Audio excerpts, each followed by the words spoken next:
Dear fellow citizens, Namaskar. On the eve of the 74th Republic Day, I extend my heartiest greetings to every Indian at home and abroad. From the day the Constitution came into effect to the present day, it has been an amazing journey that has inspired many other nations. Every citizen has reason to be proud of the Indian story. When we celebrate the Republic Day, we celebrate what we have achieved together as a nation. India is, of course, home to one of the oldest living civilizations. India is called the mother of democracy. As a modern republic, however, we are young. In the early years of independence, we faced countless challenges and adversities. Very high levels of poverty and illiteracy were just two of the many ill effects of the long foreign rule. Yet, the spirit of India was undeterred. With hope and confidence, we began an experiment unique in the history of humankind. Such a vast and diverse multitude of people coming together as one nation remains unprecedented. We did so with a belief that we are after all one, that we are all Indians. We have succeeded as a democratic republic because so many creeds, so many languages have not divided us, they have only united us. That is the essence of India. That essence was at the heart of the Constitution, which has withstood the test of time. The Constitution that started governing the life of the Republic was the outcome of the freedom struggle. The national movement led by Mahatma Gandhi was as much about winning independence as about rediscovering our own ideas. Those decades of struggle and sacrifice helped us win freedom not only from colonial rule but also from the imposed values and narrow worldviews. Revolutionaries and reformers joined hands with visionaries and idealists to help us learn about our age-old values of peace, brotherhood, and equality. Those who shaped the modern Indian mind also welcomed progressive ideas from abroad. Following the Vedic advice, Anubhadraha Krotavayantu Vishwatoh, let noble thoughts come to us from all directions. A long and profound thoughts process culminated in our Constitution. Our founding document is inspired by the humanistic philosophy of the oldest living civilization in the world, as well as new ideas that emerged in more recent history. The nation will always remain grateful to Dr. B.R. Ambedkar, who headed the drafting committee of the Constitution and thus had a critical part in giving it the final shape. On this day, we should also remember the role of jurist B.N. Rao, who had prepared the initial draft, and other experts and officers who helped in making of the Constitution. We are proud of the fact that the members of that assembly represented all regions and communities of India, and that they included 15 women too. Their vision as enshrined in the Constitution has been continuously guiding our republic. During this period, India has been transformed from a largely poor and illiterate nation into a confident nation marching on the world stage. This would not have been possible but for the collective wisdom of the Constitution makers guiding our path. While Baba Sahib Ambedkar and others gave us a map and a moral framework, the task of walking that path remains our responsibility. We have largely remained true to their expectations, and yet we realize that much remains to be done to realize Gandhiji's ideal of Sarvodaya, the upliftment of all. Yet the progress we have made on all fronts is encouraging. Dear fellow citizens, in our mission of Sarvodaya, the most encouraging has been the progress made on the economic front. Last year, India became the 5th largest economy in the world. It needs to be underlined that this achievement comes against the backdrop of high economic uncertainties around the world. The pandemic has entered the 4th year, affecting economic growth in most parts of the world. In its initial phase, COVID-19 also hurt India's economy badly. Yet, guided by our able leadership and driven by our resilience, we soon came out of the downturn and resumed the growth saga. Most sectors of the economy have shaken off the pandemic effect. India has been among the fastest growing major economies. This has been made possible by timely and proactive interventions from the government. The Atmanirbhar Bharat initiative in particular has evoked great response among people at large. There have also been sector-specific incentive schemes. It is a matter of great satisfaction that those on the margins have also been included in the schemes and programs, and they have been helped in tiding over difficulties by implementing the Pradhan Mantri Garib Kalyan Anna Yojana announced in March 2020. The government ensured food security for poor families at a time when the country was facing economic disruption in the wake of unprecedented outbreak of COVID-19. Because of this help, no one had to go hungry. Keeping the welfare of poor families paramount, the duration of this scheme was extended successively, benefiting about 81 crore fellow citizens. Further extending this assistance, the government has announced that even during the year 2023, the beneficiaries will get their monthly ration free of cost. With this historic move, the government has undertaken the responsibility of caring for the weaker sections while also enabling them to benefit from economic development. With the economy on a sound footing, we have been able to begin and carry forward a series of praiseworthy initiatives. The ultimate goal is to create an environment in which all citizens can, individually and collectively, realize their true potential and prosper. As education builds the right foundation for this purpose, the National Education Policy has introduced ambitious changes. It rightly addresses the twofold aims of education as an instrument of economic and social empowerment and as a means to explore truth. The policy makes our civilizational lessons relevant for contemporary life, while also preparing the learner for the 21st century challenges.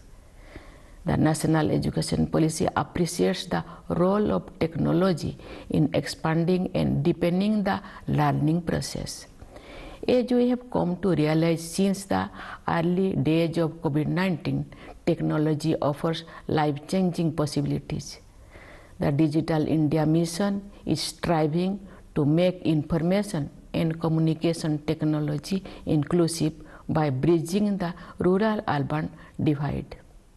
More and more people in far-flung places have been reaping the benefits of the Internet and are receiving a variety of services provided by the government as the infrastructure expands. We have reasons to be proud of our achievements in the domain of science and technology. India has been among the handful of pioneers in space technology. As long-pending reforms in this sector are underway, private enterprises are now invited to join the quest. The Gaganyaan program to carry Indian astronauts into the space is under progress. This will be India's maiden human space flight. Yet, even as we reach out to the stars, we keep our feet on the ground. India's Mars mission was powered by a team of extraordinary women, and our sisters and daughters are not far behind in other areas too. Women's empowerment and gender equality are no longer mere slogans, as we have made great progress towards these ideals in recent years. With people's participation in Beti Bachao Beti Padhao campaign, women's representations have been rising in every sphere of activity. During my visits to various states, educational institutions, and while meeting delegations of various professionals, I am amazed by the confidence of young women. I have no doubt in my mind that they are the ones who will do most to shape tomorrow's India. What miracles cannot be achieved if this half of the population is encouraged to contribute to nation building to the best of their ability. The same vision of empowerment guides the government's approach to the marginalized communities, including the scheduled caste and scheduled tribes. In fact, the aim is not only to remove hurdles and help them in development, but also to learn from them. Tribal communities in particular have rich lessons to offer in many areas, ranging from protecting the environment to making the society more cohesive. Dear fellow citizens, as a result of a series of initiatives in recent years to transform all aspects of governance and unleash creative energies of people, the world has started to look at India with a new sense of respect. Our interventions in various world forums have started making a positive difference. The respect that India has earned on the world stage has resulted in new opportunities as well as responsibilities. This year, as you know, India holds the presidency of the Group of 20 nations. With our motto of universal brotherhood, we stand for peace and prosperity of all. Thus, the G20 presidency is an opportunity to promote democracy and multilateralism and the right forum for shaping a better world and a better future. Under India's leadership, I am sure G20 will be able to further enhance its efforts to build a more equitable and sustainable world order. As G20 represents about 2/3 of the world population and around 85% of global GDP, it is an ideal forum to discuss and find solutions for global challenges. To my mind, global warming and climate change are the most pressing among them. Global temperatures are rising and incidents of extreme weather are increasing. We are faced with the dilemma to lift more and more people out of poverty. We need economic growth, but that growth also comes from fossil fuel. Unfortunately, the poor bear the brunt of global warming more than others. Developing and popularizing alternative sources of energy is one of the solutions. India has taken a commendable lead in the direction by giving a policy push to solar energy and electric vehicles. At the global level, however, emerging economies need a helping hand from advanced nations in the form of technology transfer and financial support. To maintain the balance between development and environment, we have to look at the ancient traditions with a new perspective. We need to reconsider our basic priorities. the scientific aspects of traditional life values have to be understood. We must once again rekindle that respect for nature and humility before the vast universe. Let me state here that Mahatma Gandhi was a true prophet of our times, as he foresaw the calamities of indiscriminate industrialization and cautioned the world to mend its ways. We need to modify our lifestyle if we want our children to live happily on this fragile planet. One of the changes suggested importance to food. I am happy to note that the United Nations accepted suggestion from India and declared 2023 as the International Year of Millets. Millets are essential ingredients of our diet, and they are making a comeback among sections of society. Coarse grains like millets are eco-friendly as they require less water to grow, and yet they provide high levels of nutrition. If more and more people turn to millets, it will help conserve ecology and also improve health. One more year has gone by for the Republic and another year commences. It has been a time of unprecedented change. With the outbreak of the pandemic, the world had changed within a matter of days. During these 3 years, whenever we have felt that we have finally put the virus behind, it raises its ugly head. However, there is no need to panic because we have learned in this period that our leadership, our scientists and doctors, our administrators and corona warriors will make every possible effort to meet any situation. At the same time, each of us has also learned to not let our guard down and remain alert. Dear fellow citizens, generations of people working in different fields deserve praise for their invaluable contribution in the development story of our republic so far. I commend the roles of farmers, workers, scientists, and engineers whose combined strength enables our country to live up to the spirit of Joy Jawan, Joy Kisan, Joy Vigyan, Joy Anusandhan. I appreciate every citizen who contributes to nation's progress.